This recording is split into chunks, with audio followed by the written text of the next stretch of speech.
And we'll give it just a couple more minutes here, and then we'll get going. Let people kind of mosey in who are coming down the halls and whatnot.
Apologize for being a little late. So our students, if you don't know, every week Corey has set up what's called the impossible shot. So he's got like this Nerf bow and arrow, and it says impossible shot, and where the O is, there's just a tiny little hole that you almost have to hit perfectly for that arrow to go through. And you stand probably, I don't know, 50 feet back, something like that, and shoot. And they haven't had a kid even hit the board. And I don't know if y'all heard him yelling just now. I was sitting over there. A kid just made it in the hole, and so he won $100 for that. So pretty awesome. But anyway, so let's get to Bible stuff after that. Hey, let's do what we typically would do, and let's spend just a couple of moments talking highs and lows, and that hopefully just kind of gets our mind ready to dive in what we're going to dive into tonight. And so just talk for a moment with those around you, again, thinking over this past week, couple of weeks, things that we want to praise God for, and things that we may just need prayer for. We'll take just a couple of minutes, and then we will dive in. Okay? Ready, break.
right, we'll get started here. So last week, as you know, there was just chants and stuff, and so we didn't meet, and so that would have been our wrap-up of our Bible intake series that we were doing. And so what we want to do is over the next 2 weeks, we're heading into summertime. I know for some that may mean nothing because everything stays the exact same for you.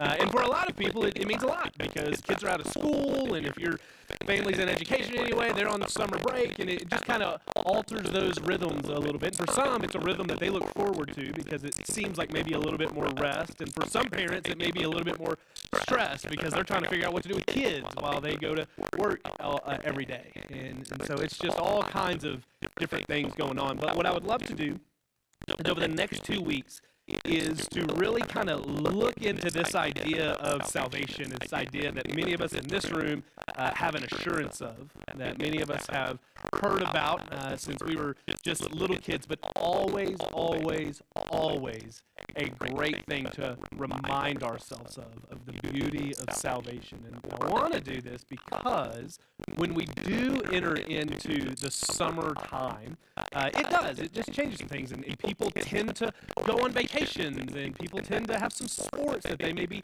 traveling to, and so it is a great time to, again, keep our minds focused, because sometimes what we want to do is we want to view those 3 months or so as, hey, this is a time of some rest that may be coming up. And again, I know that's not for everybody, but in the midst of that rest, which is good, and we should strive for that, is to not forget, man, there are awesome gospel opportunities over those 3 months. And so what we'll do is we actually have a video in a little bit that will play. And I know some people have different views on sitting and watching a video, but I would just encourage us to just kind of focus in. It's about a 15-minute video of a guy speaking about some really great things. And so just to kind of prime us for that, think about this, and it was on my mind, and this story came to my mind, and I know I've shared this from the pulpit before, and so it may be repetitive a little bit, but I remember being in college, and we had a few buddies, and nearby, I went to Arkansas Tech, so in the Russellville area, and not far away was a river where people would go, and they would just float a lot. And so we had a friend, and he had a kayak. He was going to go kayaking, and he had a couple of canoes, and so a few of us buddies all got together, and we drove out to this river. We were going to float down it for the day. And so there was 2 of us in one, 2 of us in the other, and this buddy in a kayak. And the guy I got paired with, great friend, horrible person to canoe with, right? Like world's worst, right? Loved the guy, would never want to get in a canoe with him again. It was the situation to where, sometimes you're hitting kind of a little bit of rapids, the best you're going to find in Arkansas, right? And it's fun and all that, and it's normal. You may fall out and you laugh and you giggle, but again, we would get in the spots that were just kind of the easy, calm, like peaceful moments, and somehow we would still tip over even in that because you just didn't know what he was doing. And so we come up to a point, and the guy in the kayak, he had been on this river quite a bit. We were less familiar with it. And he said, hey,